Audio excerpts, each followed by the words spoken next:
वही पीटीआई वाले जो कि पहले शाह महमूद साहब पे ये कह रहे थे कि भाई हम तो इनके ऊपर बड़ी गलत इनकी हम लोग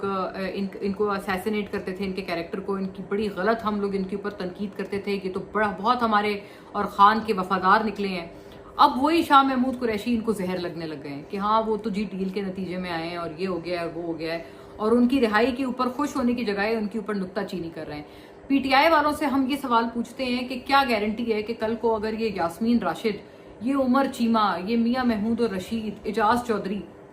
कल को अगर इनमें से कोई एक इनके हक में ऐसा कानूनी नुक्ता आ जाए जो कि इनके हक में हो जाए और इनके फेवर में हो जाए और उसकी बुनियाद पे ये रिहा हो जाए या बरी हो जाए, तो आप क्या कहेंगे कल को कि इन्होंने भी डील कर दी? ये फिर ये सारी आपकी जो ये बातें करते हैं कि यास्मीन राशिद जो है उनके साथ ज्यादती हो रही है, वो कैंसर पेशेंट हैं, वो उम्र दराज हैं, उनको उनके साथ ज्यादती की जा रही है, कल को आप 2 मिनट के अंदर अंदर उनको भी गद्दार करार दे देंगे, कल को आप 2 मिनट के अंदर अंदर उनको भी एस्टेब्लिशमेंट का एजेंट करार दे देंगे। तो ये एक बड़ा परेशान कुन ट्रेंड है जो कि पीटीआई में मौजूद है। और सलमान अकरम राजा साहब की भी मैंने एक स्टेटमेंट देखी जिसमें वो मतलब उन्होंने ये तो नहीं कहा कि शाह महमूद साहब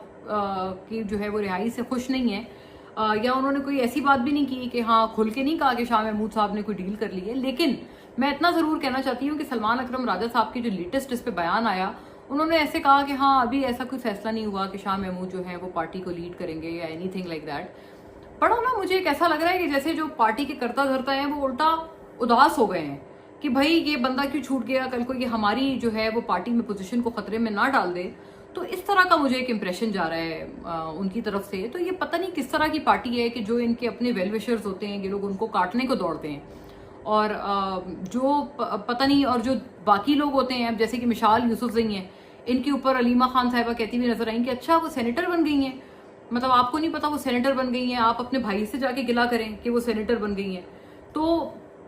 अपने अंदर इतने प्रॉब्लम्स एक आ गए हैं कि जिसकी कुछ समझ नहीं आती है कि हर बंदा गद्दार है। आपके लिए उस बेचारे ने, शाह महमूद साहब ने, मुझे उनके लिए खासा बुरा लगा कि उन्होंने आपके लिए जेल भी काटी, सब कुछ किया, और आपने उनको 1 मिनट के अंदर अंदर जो है वो गद्दार करार दे दिया और कहा कि नहीं ये तो कोई डील कर ली है इन्होंने एस्टेब्लिशमेंट ने, वरना ऐसा कैसे हो सकता है कि बाकियों को जो है वो सजा हो गई है और इनको सजा नहीं हुई है। मैं इसकी अपनी बड़ी इन्फॉर्मेशन की बुनियाद पर सख्ती से तरदीद करती हूँ कि शाह महमूद कुरैशी जो है वो कोई डबल एजेंट नहीं है, ना उन्होंने कोई डील की है और ना उनकी जो रिहाई, जो उनकी बरियत है वो किसी भी डील का नतीजा है। तो ये बल्कि पीटीआई को अपने रैंक्स में झांकना चाहिए और देखना चाहिए कि वो क्या चाहते हैं और वो किसकी तरफ हैं।